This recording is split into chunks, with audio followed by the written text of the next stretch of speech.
Good evening, one and all. We welcome you all to International Webinar Series on Holistic Health, Well-being and Sustainable Development, which is organized as part of International Conference on Social Work and Sciences towards One Health and Sustainable Development.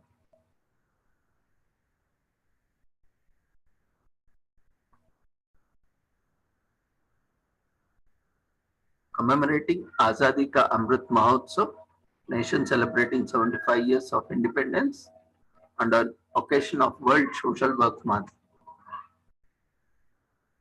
being organized in collaboration with Sri Holistic Health Foundation India and Sri Research Institute and Center for Art Sciences and Wellbeing and other collaborators. Today we have with us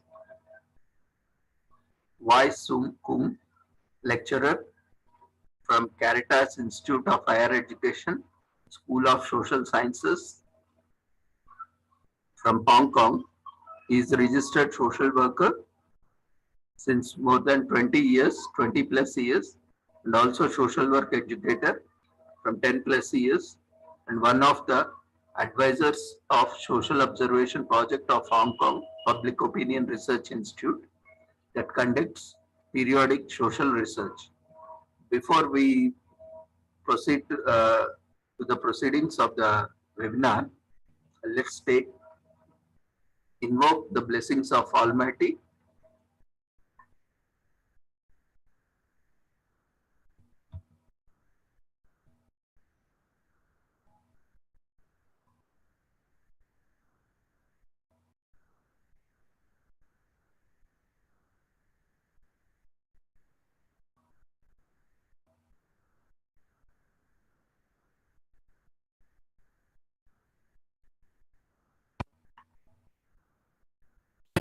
कुरुत्वं कल्याणम् आरोग्यं धनसम्पदः शुभं कुरुत्वं कल्याणम् आरोग्यं धनसम्पदः शत्रुबुद्धिविनाशाय दीपज्योतिर्नमोऽस्तुते दीपज्योतिर्नमोऽस्तुते शुभं कुरुत्वं कल्याणम् आरोग्यं धनसम्पदः शुभं कुरुत्वं कल्याणम् आरोग्यं धनसम्पदः.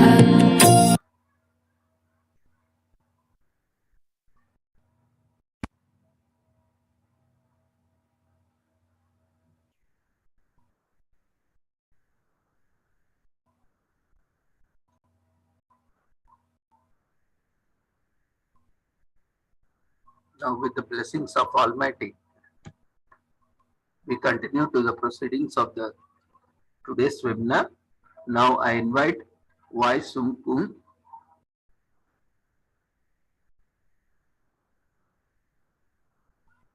to take over for the session on welfare rights or risk control, the experience of child protection in Hong Kong.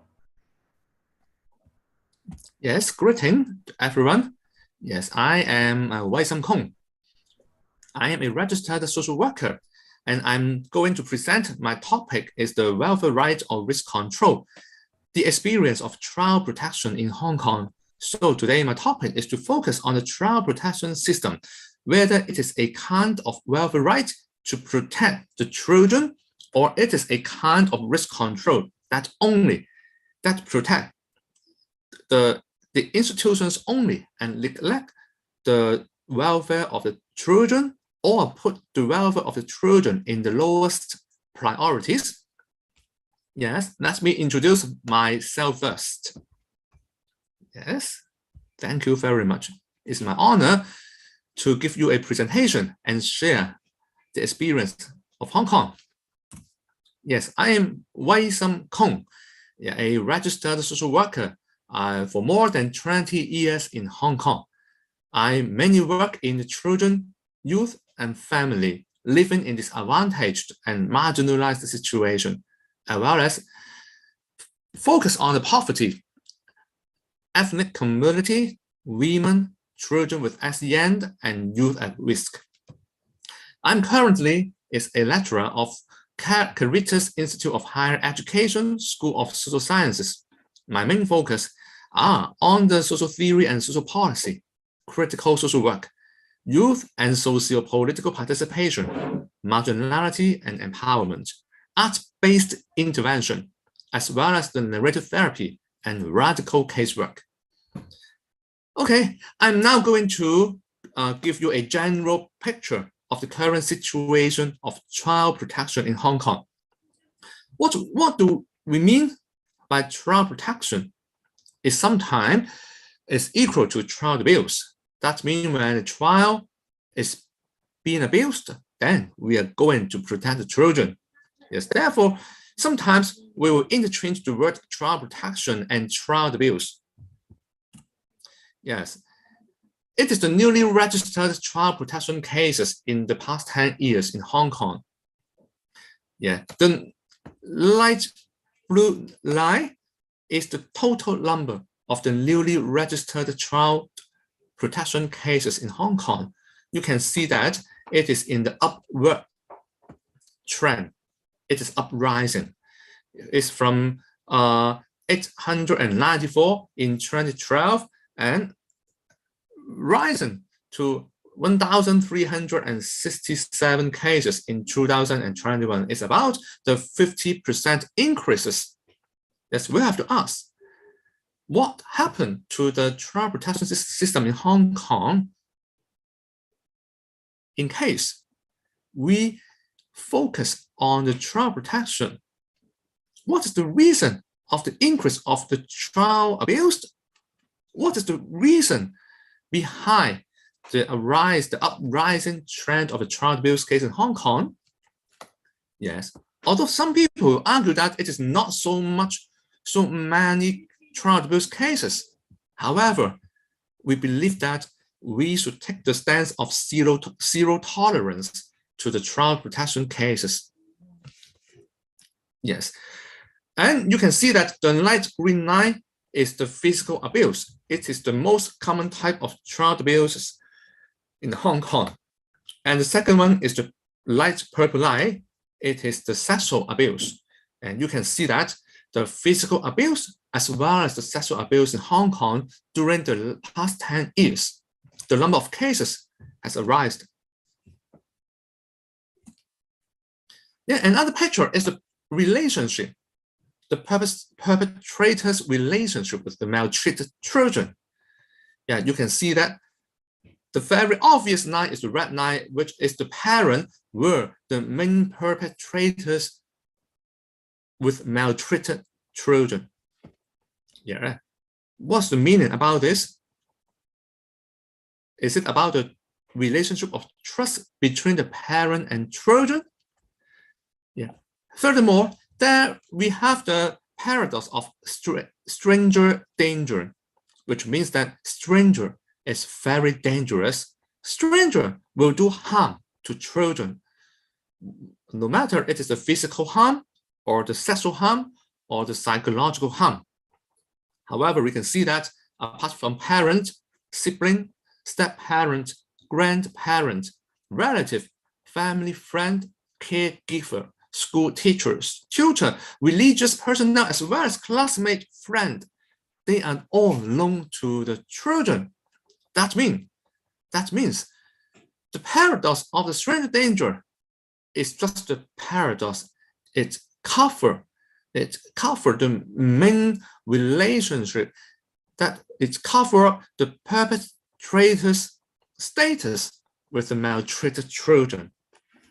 How do we deal with the people who do harms to children, whom make known to the children? Yeah, it is another issues we have to deal with in Hong Kong.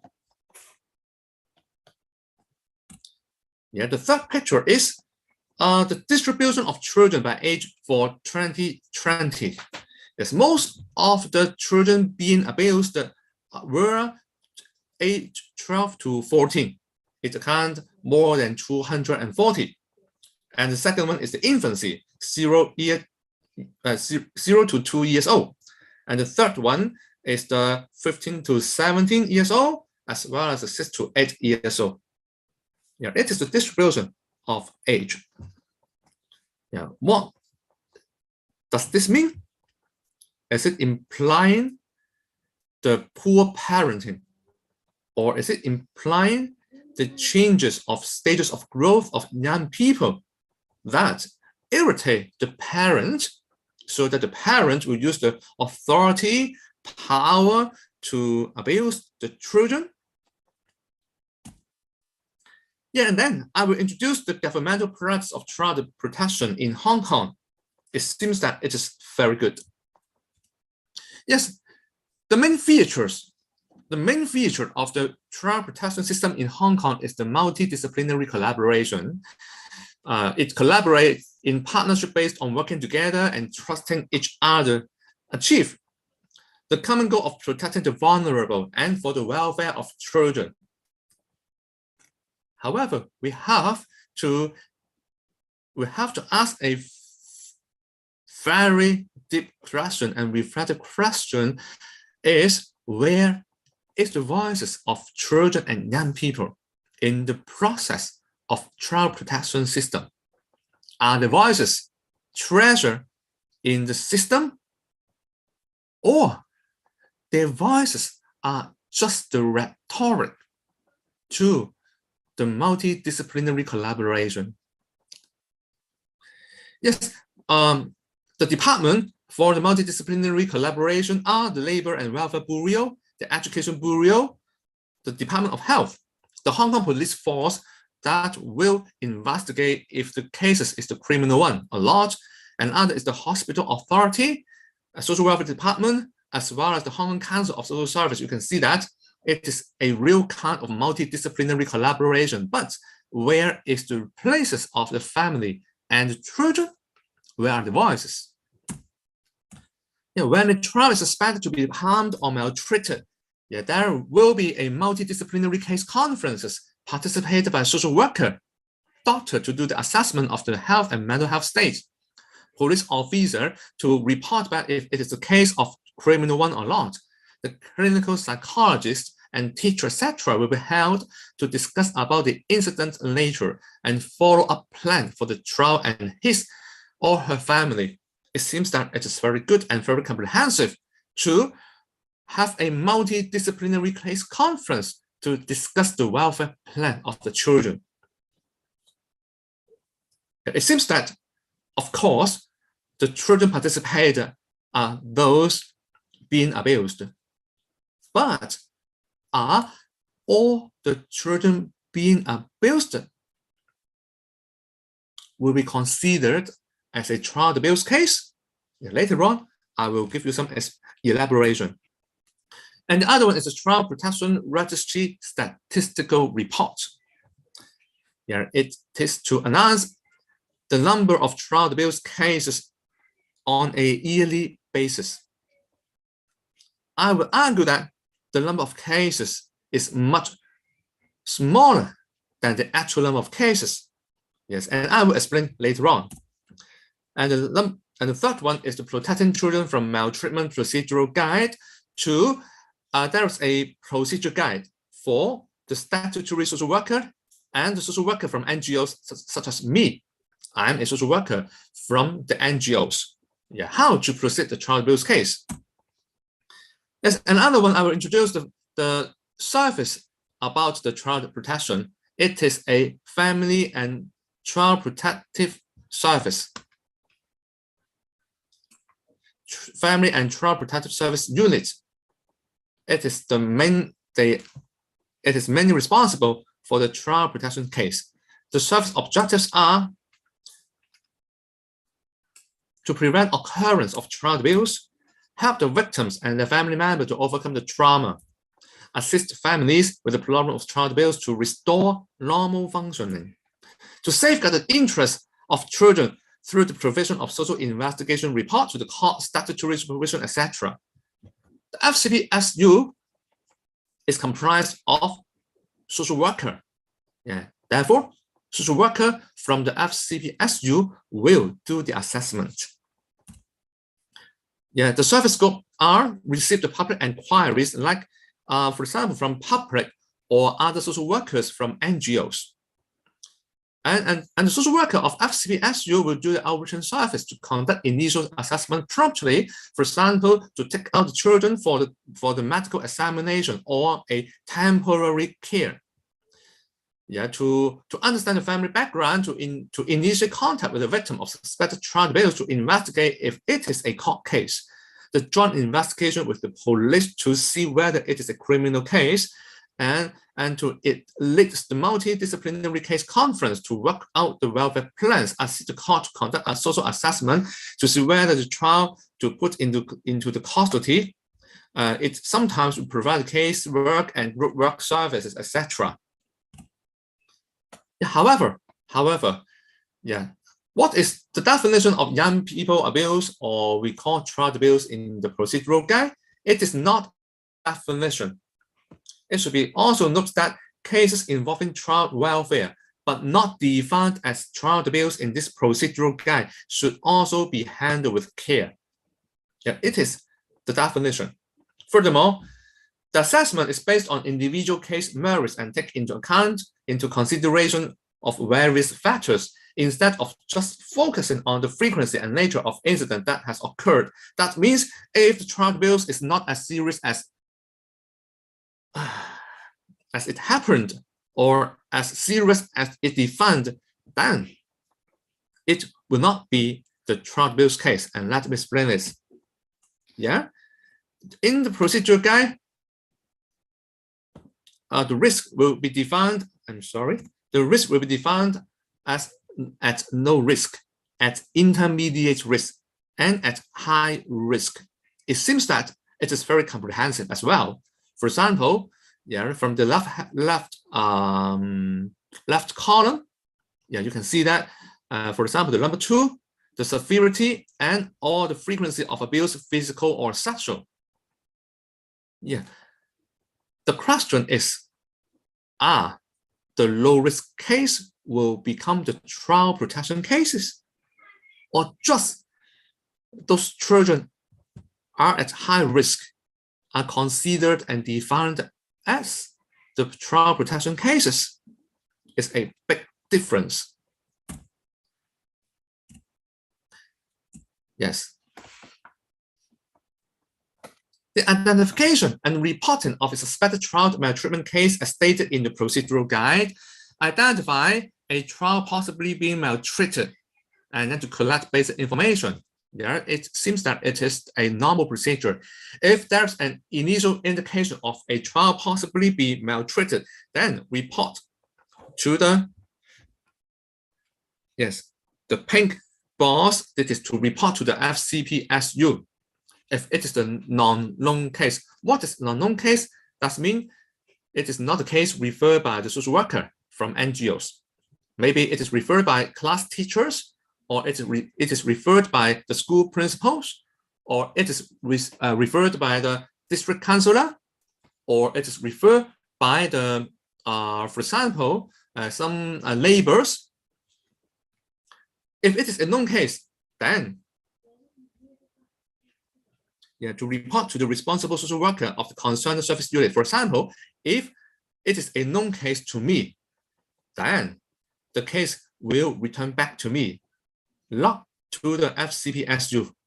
However, I am a social worker from the NGOs. I do not have the resources, and I do not have the statutory status to do the assessment. What could I do?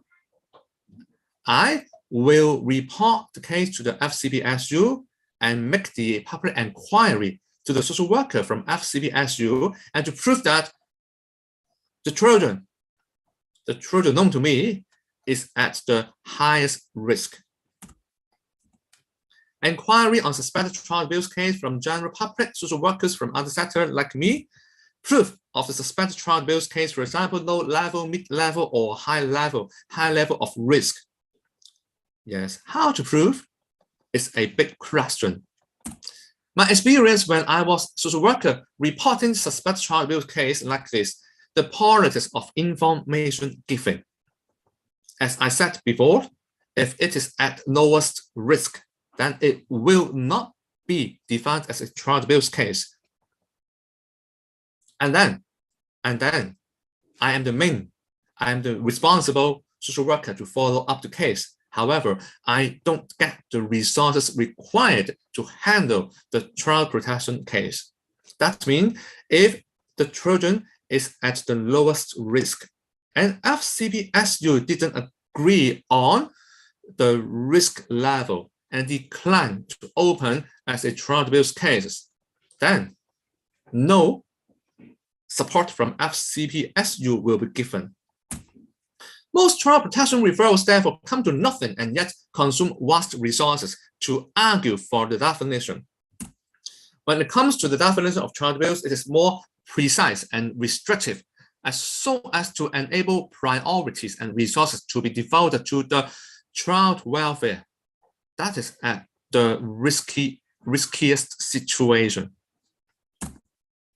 There is another procedure. If it is the case report of the public through the police, then the police will start the child abuse investigation unit of the police, and the CAIU, that is the child abuse investigation unit of the police, will communicate with the FCPSU to ask if the case is a child abuse case. And then we go through the following procedure, and at the end we'll have the multidisciplinary case conference. Yeah,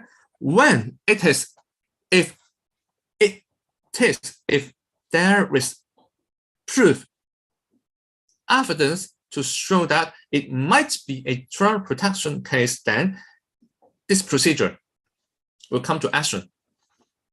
Casework unit receive a report on child abuse possibly be maltreated, for example, like me or other social workers from other sector, to collect required information and make initial assessment. Then, and we look at the purple one. If it is not regarded as a child being harmed, maltreated, yet the family has other problem or crisis, then what will we do? What will the FCPSU do? To continuously assist the family or refer to appropriate service unit to follow up. What if it is not regarded as child abuse, then, and has no other problems, the case will be terminated? What if there are information collected is not sufficient for making an assessment? Then, to further explore the situation. However, my experience when engaged in the process, the structural factors are often neglected in the resultant analysis, assessment, and the outcome of the assessment process. What do I mean about the structural factors? For example, the assessment is mainly focused on the parenting, on the risk that the children will be harmed. However, what caused the poor parenting? For example, the poverty. For example, the structural unemployment. For example, the poor housing that cause stress on parents, which lead to the poor parenting. These kind of factors are often neglected. And therefore, there will be a blame the victim culture on the child protection system in Hong Kong. The second is the power imbalance between professionals and the concerned family. It leads to too much bureaucracy and less of focus on the need of children. That means where is the position of the children as well as the family members? It's the professional to define. It is the professional to assess if it is a child abuse case. Unless a child is defined to be a substantial risk of abuse, then little or no support will be provided by social workers. Yes, the resources devoted to those children considered at highest risk. That means are the resources devoted is sufficient to deal with the children considered at highest risk? Or should we invest, or should we devote our resources to the lowest risk and prevent them from becoming the highest risk? We all know that when we intervene at a very highest risk level, it is very difficult. It is really, really very difficult, frustrating, and exhausting to help the family and the children when they are at highest risk. What do I mean? It is the efficiency and the effectiveness of intervention will decrease when the cases is at the highest risk level. Yeah, when the children in Hong Kong is being classified as highest risk and need the child protection services, it is the service for immediate child protection action, the FCPSU, to make the referral to the residential child care units. For example, it might be non-institutional care, or it might be institutional care. From 3 to most common is 18 years old, and some of them are service provided to up to 21 years old. However, are the places available sufficient? If the resources is not sufficient, then how to distribute the resources to safeguard the child protection? Yeah, let me see. Yeah, the mainstream and dominant discourse on children and youth protection in Hong Kong. The first one is the harms are located within the individual families and are caused by actions of omission by parent and other adult caregiver. It is from the individual perspective. Of course, we understand. Of course, we agree on this. But what leads to the parent or other adult caretakers to do harm to our children? Why do we neglect these kind of structural factors? The second one is the factors ranging from poor attachment patterns, dysfunctional family patterns, parenting capacity, faulty learning styles to poverty, dangerous lifestyle choices. It all comes from the individual perspective. The assessment of risk and parenting capacity is core business, and interventions are focused on effecting change in family functioning. It assumes that it is the dysfunction of an individual, that is the dysfunction of a parent, which leads to child abuse. Then it is the dysfunction of family, and therefore the function and the responsibility of the FCPSU is to change the family functioning from negative one to positive one, from destructive one to constructive one. And therefore, to develop procedures, expert risk assessment and multi-agency working are central to protecting children. Of course, I agree with this. However, where is the position of the children? Where is the position of the related family members? However, the dominant discourse implies crisis intervention approach on C and Y protection. What is crisis intervention approach? That means we only intervene in the crisis. If it is not crisis, we don't intervene. Or if it is not at the crisis, there isn't much resources to intervene. For social worker like me from NGOs, we don't have much resources to intervene at the earliest possible way. Why? Yeah, it's because the context of child protection practice in Hong Kong, one of the main reasons is the welfare cut and the flexibilization of the welfare. For example, from 2000 to 2003, there were 5% of welfare cuts. Yeah. What do we mean by the welfare cuts? What is the impact of welfare cuts? Let me show you. Yeah. I will give you some examples about the welfare cuts related to child protection. To consolidate of the rates, the boys' homes used to save on administrative costs, such as electricity, gas, and cleaning services, or 186 sub-rented NGOs with an average of cuts at 1%. The NGO agreed to further save money through further cuts across the board. Better use of the expenses by reassessing the actual needs and rebudgeting the cost center, and implement a new funding mode of lump sum grant. In short form, it is LS3, lump sum grant, that further cut the welfare budget for the operation of NGOs. Yes, when the welfare cut, when the resources were cut, how do we get the necessary resources to do the prevention, to prevent the child abuse case? It is very difficult. Yeah, another one is to reduce the staffing. For example, 47 social worker posts were cut. Most of them are even the social worker degree holder.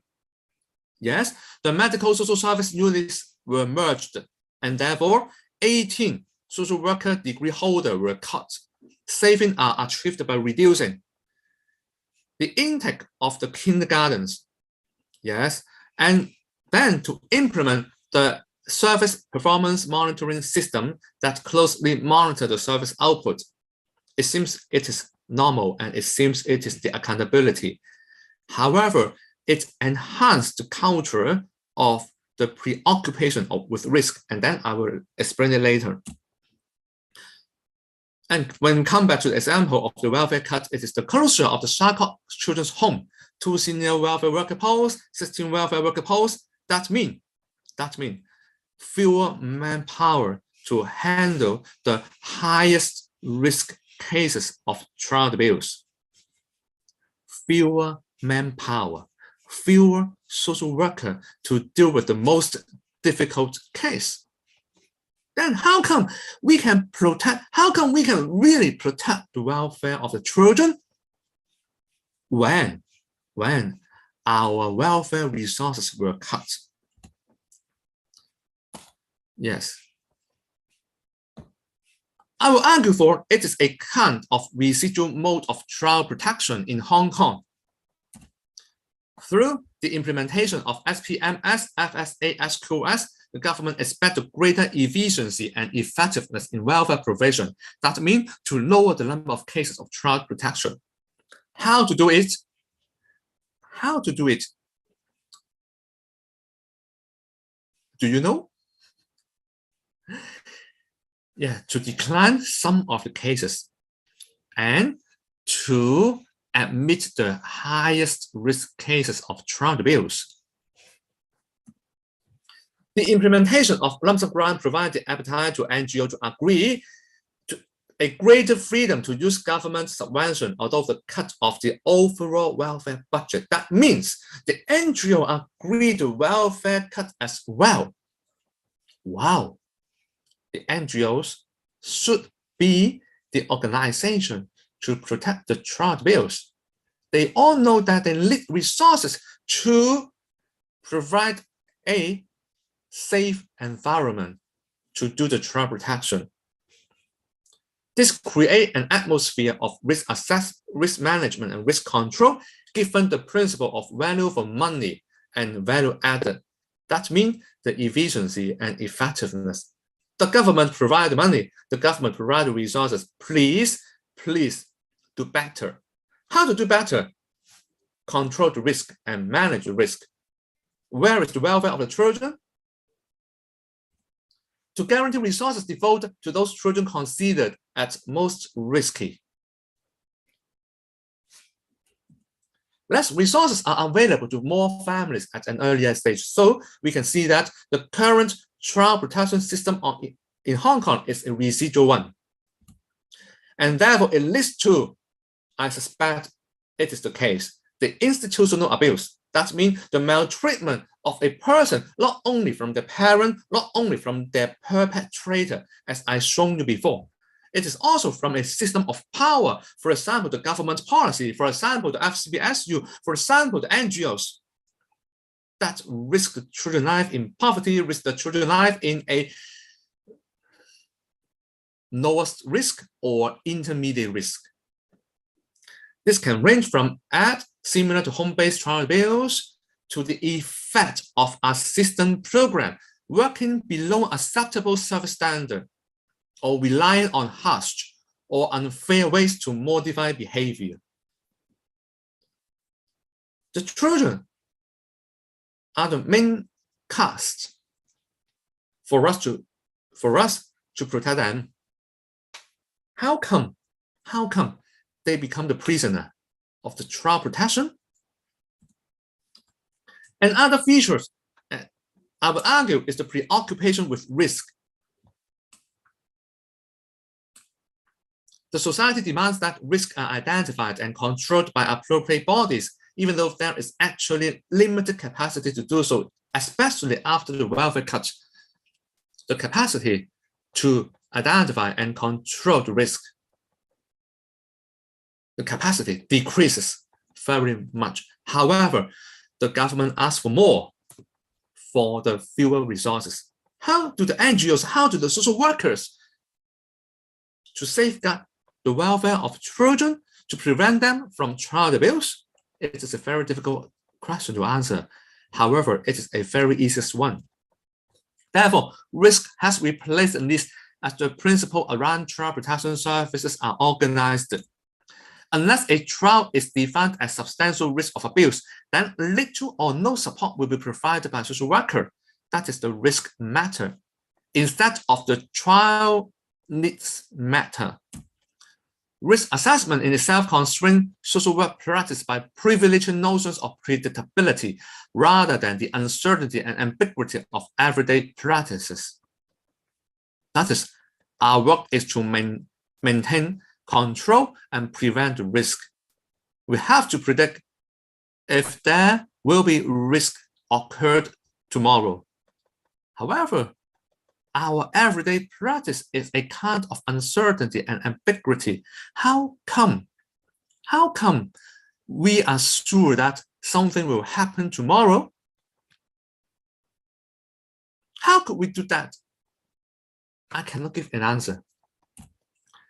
The acceptable analysis and outcome is to find fault and place the blame on parents. As I discussed before, the system, one of the main responsibility of the system is to find the fault, and the fault is lie on the poor parenting instead of the structural factor that leads to poor parenting.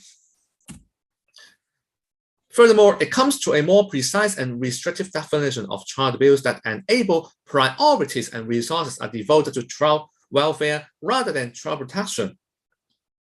This was my experience to work with the child protection system in Hong Kong. When I report the case to the FCPSU and there wasn't enough evidence to prove the case is at the highest risk, then the FCPSU will not admit it as a case. The defensive practice. What is defensive practice? It is the power imbalance. The power and influence of professionals is paramount. From the initial contact through the various stages leading to a possible case conference, the professional decide how to proceed dealing with the what, how, and when of things occurring. The hidden priority is to defend the organization's reputation if things go wrong. How do they defend the organization's reputation?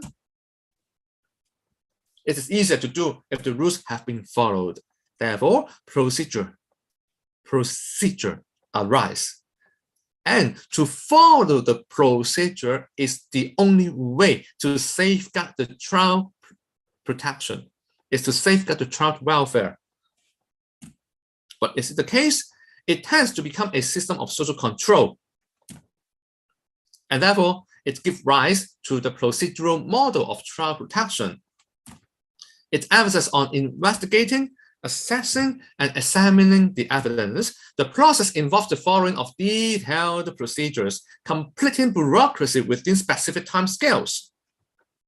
It involves contact, referral, initial investigation and assessment, strategy discussion with other agencies, core assessment, child protection case conferences. The managerialism, legal, and bureaucratic process dominate along with the risk assessment. It's risk to devaluate the emotional element of social work process because the procedural model of child protection is a kind of check the box approach. take the box approach. Social work role has been reduced to little more than completing paperwork, undertaking statutory visits aimed at ensuring there are no signs of abuse. But we all know that to intervene effectively, we have to establish a healthy, constructive working relationship with the children and young people. It takes time. What do we mean takes time? It means it consumes time. It takes a long period of time to establish the working relationship to safeguard the child welfare. In the culture of managerialism, in the culture of efficiency, time could not afford to spend like this. Little time is given to do the most things. Therefore, it is no longer an emphasis on the relationship with child and young people. Instead, success is measured through performance indicators. For example, the drop of child abuse cases, the drop of physical abuse cases, the willingness to participate, the willingness of parents to participate in the multidisciplinary collaboration case conference. However, do the subjective evaluation of the child matters? Maybe, but it is not the core. And therefore, at the last part of my presentation, I'm going to argue for a social model for child protection system instead of the residual model of child protection system in Hong Kong. Yeah. What are the elements of social model?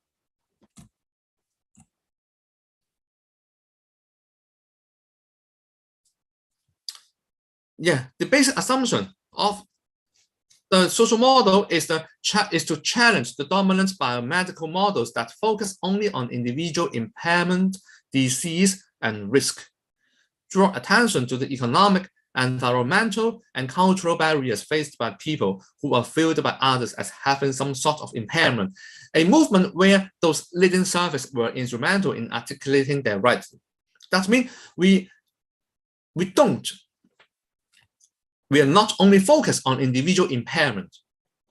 It means we will consider, we will assess the individual impairment and the individual risk, as well as the structural risk. Therefore, to draw attention to the economic barriers. And then we have to prioritize the voice of the children. Yeah, it is the social democratic model of child protection. One of the elements of the social model is the social democratic model, social democratic element of child protection, a more comprehensive welfare budget instead of welfare cuts. Collaborative practice focus on the family unit with more resources available to more families at an earlier stage instead of at the later stages of child abuse or at the highest risk of child abuse. We have to intervene. We have to be given more resources at an earlier stages, as earliest as possible to intervene. For example, when the parental stress is give rise from the poverty, if we can deal with the poverty, then the stress from poverty on the parent will decrease. And we believe that the opportunity to have child abuse will decrease. And the second one is the structural factors matter. We have to aware the impact of public expenditure cuts on a specific child and family. We not only to focus on the personal change of the parenting style, it should and it must. And then we have to look into the structural factors at the same time. And we have to avoid the blame the victim perspective, because the disadvantaged family, the disadvantaged parents has already done their best in the most difficult circumstances, although they did it poor. However, we believe that they put efforts already. However, their capacity is very limited because of the structural factors. Therefore, we have to deal with the structural factors at the same time to deal with the individual factors. We have to prevent us to intervene only, to intervene on the personal factors only. The third point is the problem in structure approach. That means the structural cost to personal problem. Because poverty, poor housing, lack of employment opportunities can cause parental stress. What is parental stress? Maybe it will lead to alcohol, drug misuse, domestic abuse, the poor temper, the bad emotion. Yes, most of the parental stress is come from the poverty, poor house, and lack of employment opportunities. And therefore, we have to do the consciousness raising of victims of child abuse on the structural cost to personal problem. We, as a social worker, we have to advocate that what lies behind the personal problem is the structural cost. Therefore, we have to deal with both the personal problem and the structural problem. And the third element of the social model of child abuse is we have to focus on the children's rights and child safeguarding. It refers to more than protection from abuse by parents and carers. It includes protecting children from mistreatment, preventing impairment of children's health and development, ensuring children grow up in circumstances consistent with the provision of safe and effective care, provide sufficient and adequate resources for children to live in a dignity way, establish and effective ways for children's socio-political participation to effect changes. Therefore, they have to voice out their concern to poverty. They have the right, the children have the right to voice out the concern on poor housing that leads to parental stress and resulted in child abuse. They are the victims. Prioritize the child development rather than child protection. It means NGOs and social workers work proactively to safeguard and promote the welfare of children so that the need for action through child protection procedures is reduced. That means we have to intervene as earliest as possible, because we all know that when the case is at the highest risk, it is very difficult to intervene and it consumes a vast amount of resources. If we intervene as earliest as possible, we are preventing the children to situate at the highest risk. And the fourth element of the social model of child abuse is the multidisciplinary collaboration lies along the child-centered practice, but not the professional and procedural practice. To establish a genuine relationship with the family, to work in partnership at the pace as far as possible on the issues defined by them. The victim of child abuse, that is the child and the family, value qualities of trustworthiness, availability, and reliability. Social workers need to focus attention on children by engaging directly with them and parents. For example, social workers who are friendly, approachable, and someone who you can have a laugh with, instead of just take the boxes and to make the inquiries about, when did you face the child abuse? We just take the box. And therefore, to ensure that the child is not exploited in the assessment process. Notion of partnership is very important. We have to be aware of the impact of the interaction with children and family, aware social workers' use of authority. That means we have to work anti-oppressively to genuinely listen to children and parents. We have to work anti-oppressively. We have to be aware of our professional power to defend the problem. We should define the problem with them all together. And the fifth element of the social model is the practice of capability approach in child protection. The role of social institutions to contribute to the development of capabilities to live the life the person values and has reason to value. Yes, we have to develop the capabilities of children and the family. Therefore, that's why the earliest intervention is very important, because there are spaces for us to develop their capacities at the earliest possible time. Basic objective is to create an enabling environment for people to live long, healthy, and creative lives. Yeah, that means we have to eliminate poverty, because poverty is a kind of disabling environment. Poverty could not make people live the life the person values.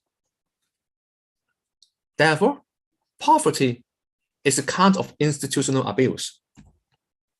Recognizes that people are not equally placed to realize their potential arising from structural inequalities. It highlights whether individuals have certain capabilities depends not only on allowed individual skills and competence, but on the external conditions. If they live in disadvantaged, if they live in poverty, how come they have the skills, they have the competence? How come they have the resources to develop the skills and competence and to live in a dignity way? And the sixth element of the social model is the reflective practice to risk assessment. We have to bear in mind that children already experience all the sufferings as a result of their families facing poverty, bad housing, and other structural factors and other structural pressures. If we only expect young people to improve, it's sometimes unrealistic, because they cope with the bad housing, they cope with the poverty, and the coping mechanism will lead to poor behavior of the children. And therefore, if we only expect the children and young people to improve, but neglect the structural factors, then we are in vain.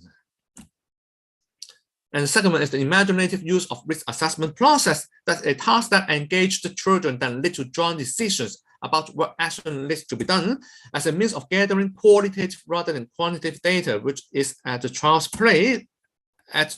pace, sees a chance to spend more time with children instead of checklist approach, identify resource inequalities that is set in the cultural and structural context. For example, the effect of assistance programs. If the assistance programs work below acceptable service standard, it is a kind of resource inequalities. And a broader success criteria should be used instead of only use the procedural guide, the procedural indicators to evaluate if the child protection case is success or not. We have to involve the subjective well-being of the young people's own evaluation of their well-being and progress.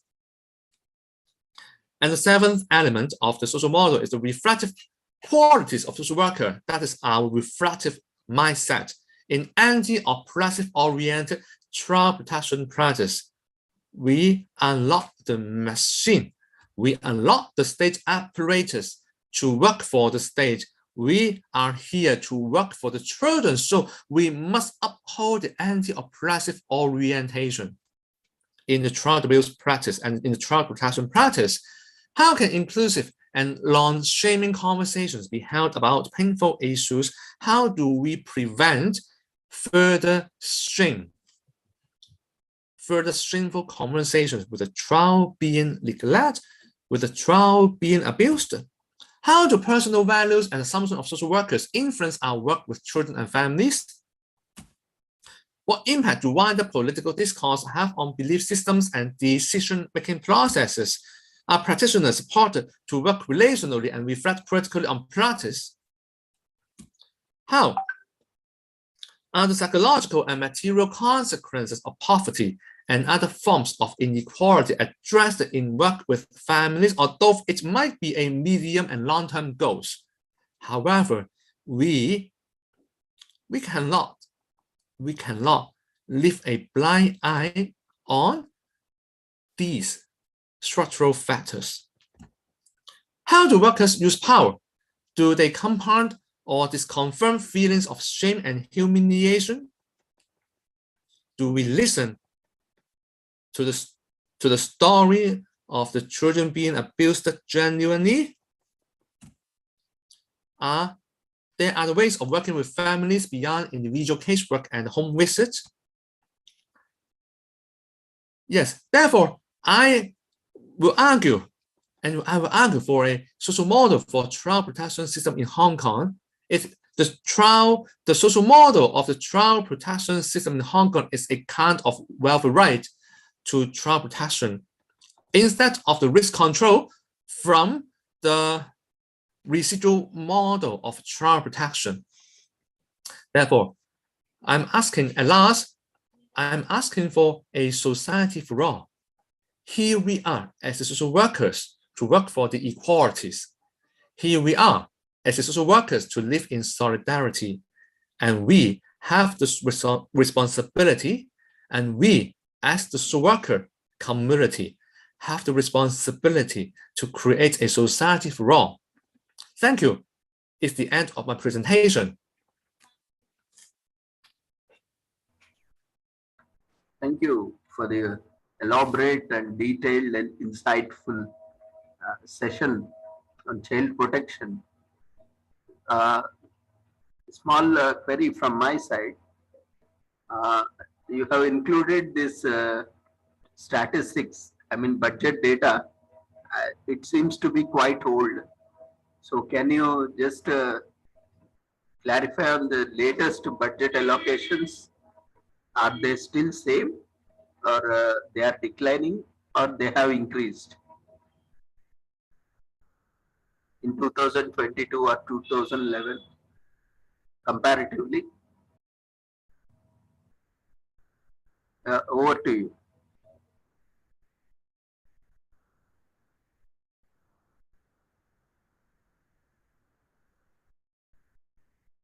So why soon?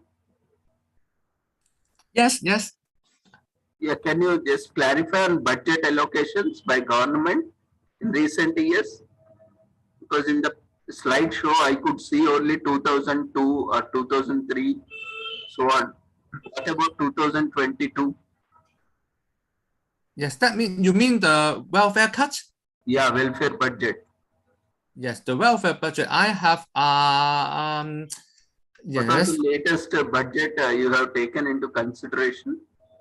Yes, because it is the first time the government do the welfare cut, and after that the government give provide the resources based on the inflation, and on the nominal term, the expenditure on welfare increases, but on the real term, the expenditure on the welfare haven't increased. But I'm sorry that I haven't included the statistic in my slide. Yeah, I can supplement the data after the presentation. Okay, and can we have this reflective slide? Last slide, but one. Yes, the last slide, is it here? Yeah. So could you, as a social worker, how would you like to answer to these 7 reflective qualities of social workers?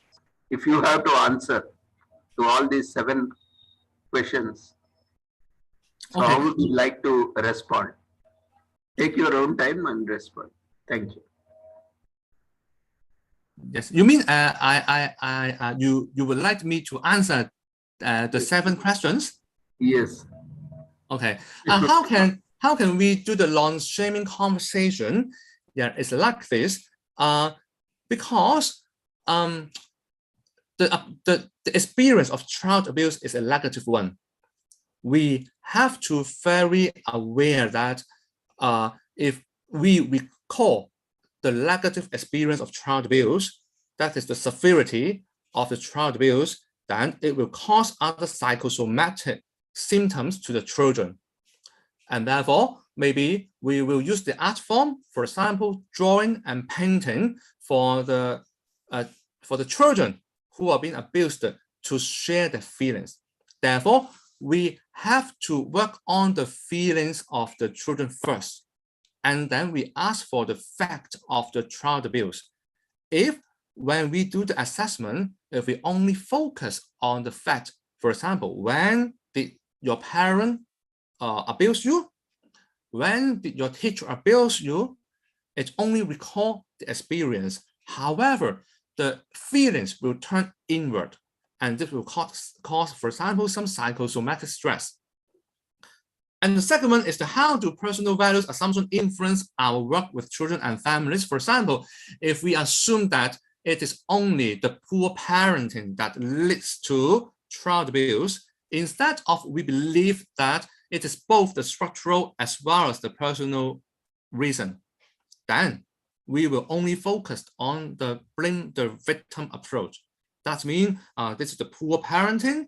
This is the parent whom take drugs will beat the children, will abuse the children. However, the drug user, the parent drug user, they might experience some structural distress. For example, a long-term poverty, a long-term unemployment, and then this causes stresses. Or if there are not enough parenting support, for example, when they are the new mother or the new father whom don't know how to rear a children, if there isn't enough support, then the poor parenting will be cultivated. And therefore, if we think it is the child abuse is only resulting from the poor parenting, then we only focus on our work on the individual children, individual family, but we lack the poverty, the impact of poverty. And therefore, it is related to number 3. It is a wider political discourse, because the government make us believe that it is not the impact of policy that leads to the child abuse. It is the personal misfortune of the children or the misbehavior of the parent. It is the wider political discourse.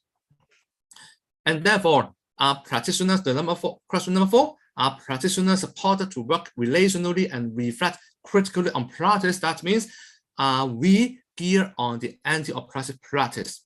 Are we reflect on the principle of the anti-oppressive practice? For example, are we aware of our use of power? Yeah, it's related to the question number 6. Yes, so I answered the number 4 and number 6. And number 5, how are the psychological and material consequences of poverty and other forms of inequality addressed in work with families? It is related to question number 2 and number 3. Therefore, we must ask for the resources from the government.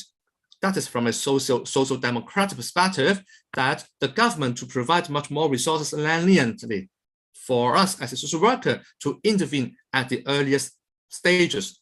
For example, the positive parental education. For example, how to rear the children in a positive way. For example, how to decrease the stress arising from poverty. For example, to up the amount of wages. Because in Hong Kong, there is about 1 in 4 children live in poverty. Yeah, and therefore the poverty gives rise to living pressure, and the pressure. And how do the children and the family cope with the poverty? They will turn the negative feeling inwards. Yeah, and it is the psychological and material consequence of poverty.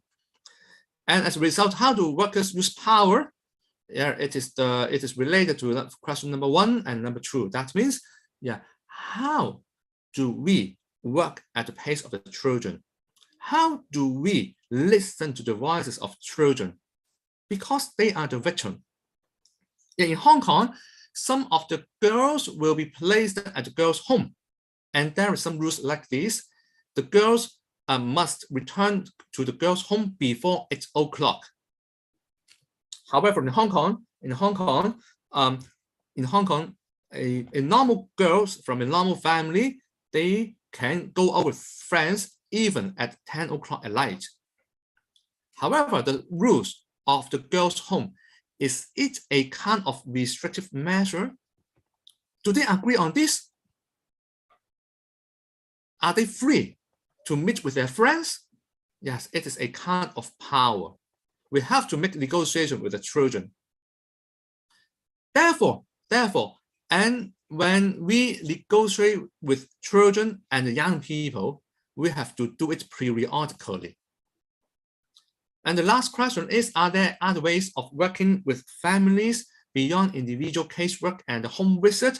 For example, in my experience, yeah, I will organize some families to meet with the government officials to tell them the poverty situation of their life. For example, just like in the pandemic, yeah, how the pandemic hit them, how the pandemic and as well as the effect of the poverty restrict their life.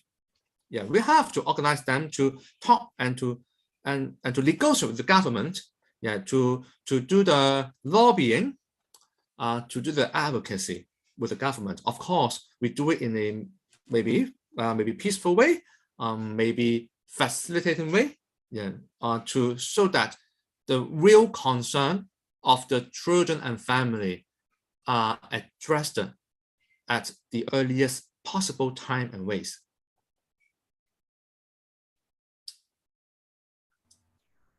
Thank you, Yes.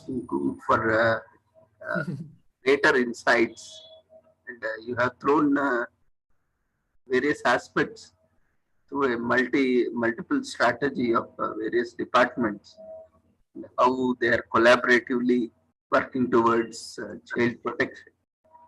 With your presentation, we have more curiosity to listen to other departments as well, from other social workers as well. We invite you we request you to invite more presentation from your country, so that we can also have an holistic understanding of the overall picture. It was nice listening to you. A great job done by you. Congratulations. Yes, congratulations, Mr. Professor Ravindra. Yes, thank you for inviting me. It's my pleasure to give my presentation. Thank you. We would like to invite any queries from participants. Yes, that's good. So participants can unmute yourself. Yes, okay, bye-bye. Thank you. Yes.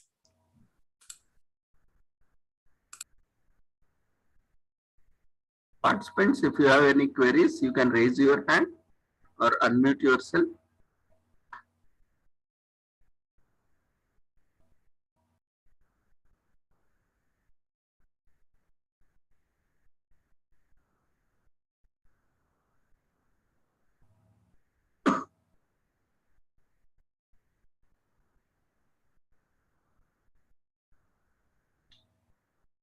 Okay, thank you for, if there are no queries, let's conclude this session. We thank each and everyone for attending, and especially Wai Sum Kum for his presentation on welfare rights or risk control, the experience of child protection in Hong Kong, and also giving various insights, aspects of child protection. And we thank all the participants for joining us. The feedback link is being shared in the chat box. You can fill the feedback form.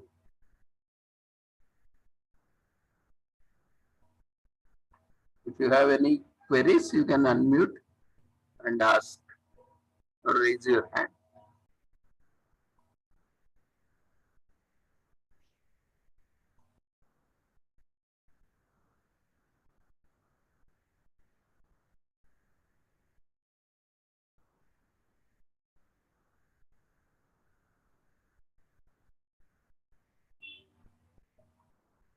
You can raise your hand or you can unmute yourself.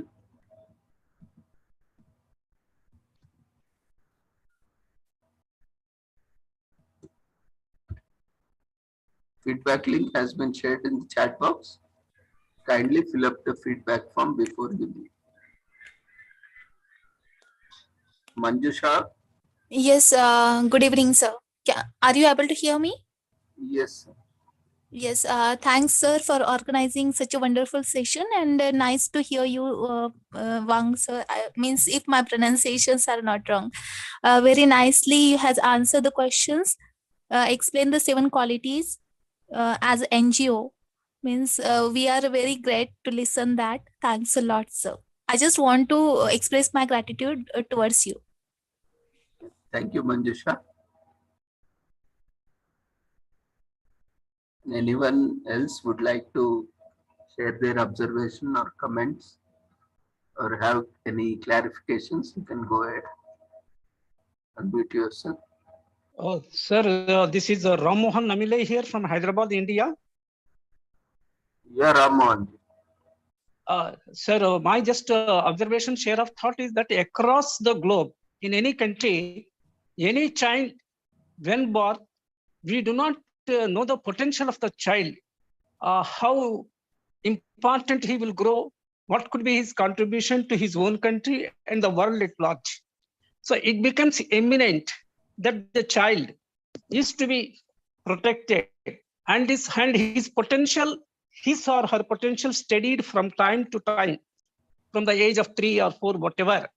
And now here my share of thought is that what is the percentage of the responsibility of the parents, of the society, of the government in protecting the child as a future talent bank for the world. I'm not talking about the individual country also.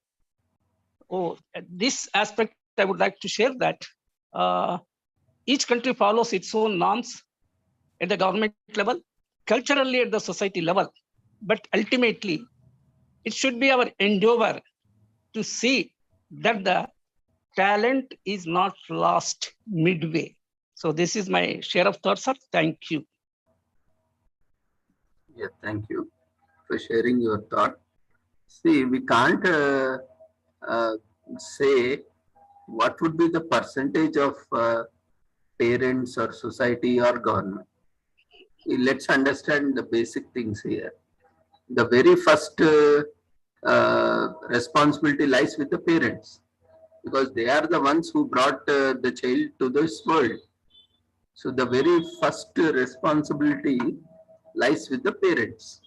So parents have 100% responsibility.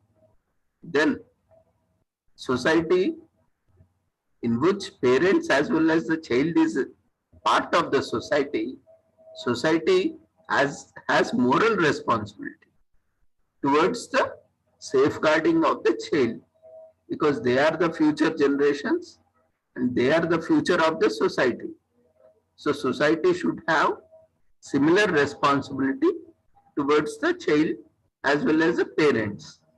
And coming to government, because they are responsible citizens of the nation or the world or the planet. So government also has certain responsibility towards safeguarding the child, parents, as well as the societies. So we have to understand this in such a way, such a manner that we cannot blame anyone for lack of responsibility. Everyone is equally responsible. We all have to do our duty. See that these issues are rising only because of lack of our responsibility. How responsible we are, like Wai Sum Kum has already presented in his presentation how the child becomes vulnerable. There are factors which are internal, there are factors that are external. So within the family itself, when child is becoming vulnerable, then who is responsible for that vulnerability? Who is responsible for that abuse? Child's own family is responsible. So we can't generalize, because not every child abuse happens within the family or externally within the society or within the nation. There are various factors. That's why our speaker has also taken up very specifically based on his casework experience. So every case is an individual case study that has to be looked in detail in every aspect to understand why this abuse and how the child has to be protected.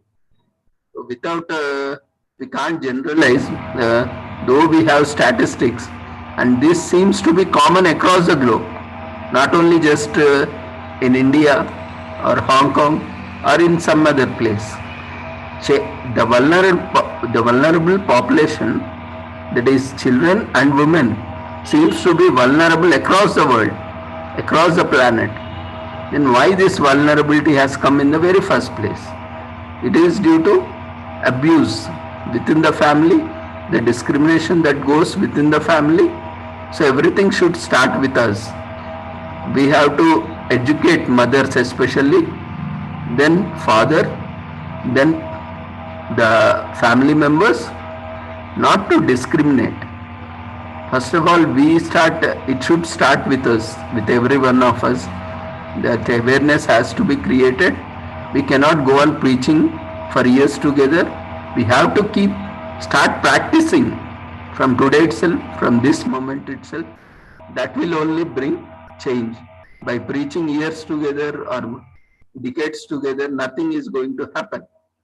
That has been evident across the years we have seen. Abuse hasn't reduced, but in fact, it is increasing. Children are becoming more vulnerable. And there are various factors which has been not discussed, but definitely there are other factors also which we will discuss in a different platform. So these all to be considered, and we cannot say whose responsibility is how much, what percentage of responsibility the parents or society or the nation has. Definitely parents has in the very first place, because they are the ones who brought this child to this world. They are having 100% responsibility. So they have to take help of the child, they have to take help of the society, they have to take help of the government to protect the child and to see that child is reaching his or her highest potential. So we all have equal responsibility. No one has greater or lesser responsibility, because they are our future citizens. They are our bright future. So definitely we all need to work towards their welfare, along with the protection, safeguarding their rights. That is what we all need to work on it. Thank you. Anyone has any other clarifications or observations?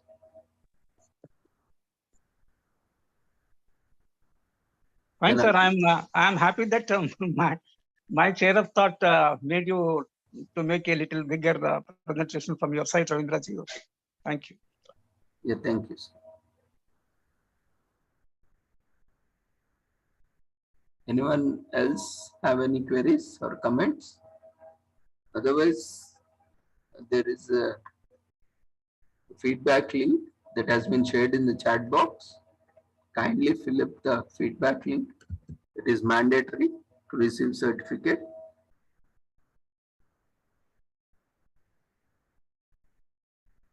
And also kindly join Telegram channel group.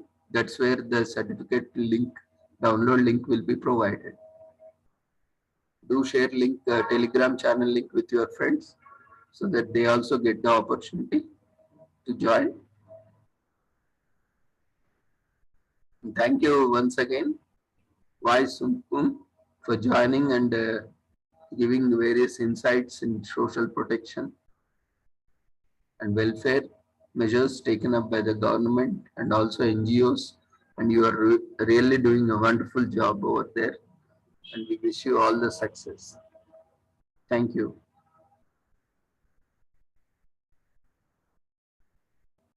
Thank you everyone for joining us. If you have filled your feedback form, you can leave the webinar.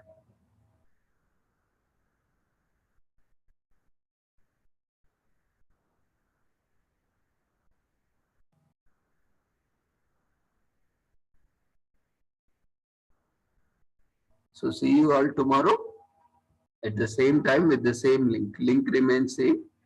You can join us daily at the same time with the same link.